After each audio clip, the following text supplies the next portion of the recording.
দেখাচ্ছেন নাকি? না না, আপনি বলুন আপনার মতলবটা কি বলুন তো। না, কিচ্ছু মতলব নেই। আপনাকে একটা ছোট্ট উদাহরণ দিচ্ছি। আপনি 2024 সালে যে লোকসভা নির্বাচন হয়েছে, আমাদের মুর্শিদাবাদ জেলায় 3টে পার্লামেন্টের সিট।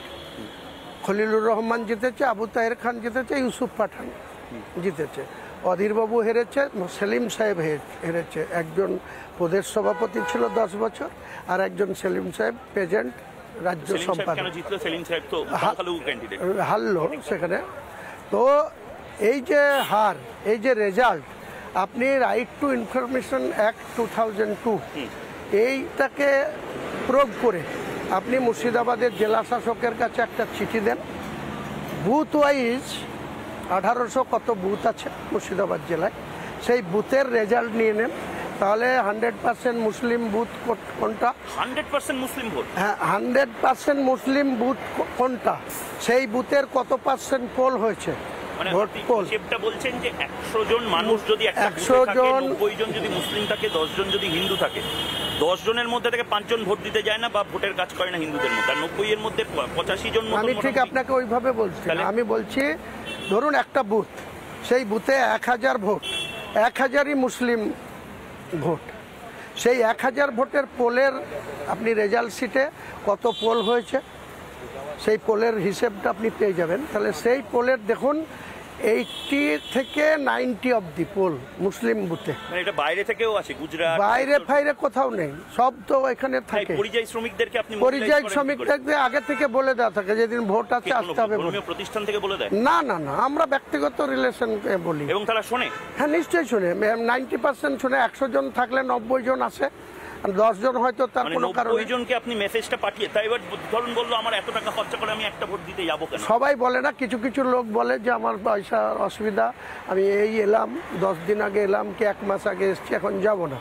বলে ভাই তুমি 1000 টাকা তোমার অ্যাকাউন্টে পাঠিয়ে দিচ্ছি, তুমি সেটাও করে দেন? করে দিই। মানে এই ঐক্যটা খুব স্ট্রং। হ্যাঁ, ওই জায়গাটা করি। আর সেই জায়গায় আমি আপনাকে বলছি যে 1000 হিন্দু বুথে আপনি ভোট পোলের রিপোর্ট নেন। এটা আমার মুখে আপনাকে বলছি তো। আপনি রাইট টু ইনফরমেশন অ্যাক্ট 2002 এটা ডিএমকে একটা চিঠি করুন, উল্লেখ করে তথ্য জানার অধিকার, দেখবেন আপনাকে রেজাল্ট দিয়ে দেবে বুথ ওয়াইজ। সেই রেজাল্টটা আপনি মুসলিম বুথে 80%-এর নিচে পোল পাবেন না, 90% অব্দি। 82 কি আসলে বাংলার মডেল হতে চলেছে? এটা বরাবরই হয়ে আছে। এটা কেউ আপনারা আজকে রিপাবলিক বাংলাতে বলেছে যে একতরফা হবে না, এবার ইট মারলে পাটকেল খাবে। এটা তো ইট পাটকেলের বিষয় না। শুভেন্দুবাবু এগুলো প্রয়োগ করেছেন যখন এমপি ছিলেন, তৃণমূলের অবজারভার ছিলেন 2018 সালে। এই শুভেন্দুবাবু, বর্তমান যিনি মুকেশ সাহেব সিপি আছেন আপনার বিধাননগরের, এই উনি ছিলেন মুকেশ কুমার, উনি ছিলেন এসপি। তো আর ইনি ছিলেন অবজারভার প্লাস এমপি 2018 সালে, বুঝলেন? 18 সালে উনি তখন মন্ত্রী, ট্রান্সপোর্ট মিনিস্টার, আর পুরো কন্ট্রোল, প্রশাসন কন্ট্রোল উনি করতেন। মানে আপনি সহজভাবে বলছেন মুসলিম সম্প্রদায়ের মানুষ ভোট মেশিনারিটা কন্ট্রোল করে এবং উৎসবের মেজাজে তারা করে। ওই যে বললাম, ঘুগনি মুড়ি খেয়ে সকাল 6টার মধ্যে বুথে চলে আসে, সারা দিনের মধ্যে তাদেরকে ছাড়া হয় না যে আজকের দিনটা ভাই তোমাদেরকে ঘুগনি মুড়ি খেয়ে ভোটটা করতে হবে। সেটা হিন্দুরা করে না।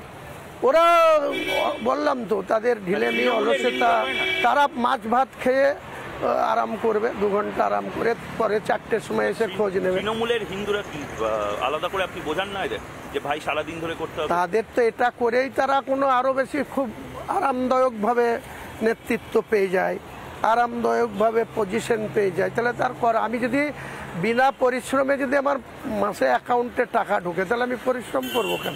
নানা ধরনের কন্টেন্ট দেখার জন্য লাইক করুন, শেয়ার করুন আমাদের ফেসবুক পেজ, সাবস্ক্রাইব করুন আমাদের ইউটিউব চ্যানেল। পাশাপাশি অন্যান্য ব্রেকিং নিউজের জন্য অবশ্যই চোখ রাখুন রিপাবলিক বাংলায়।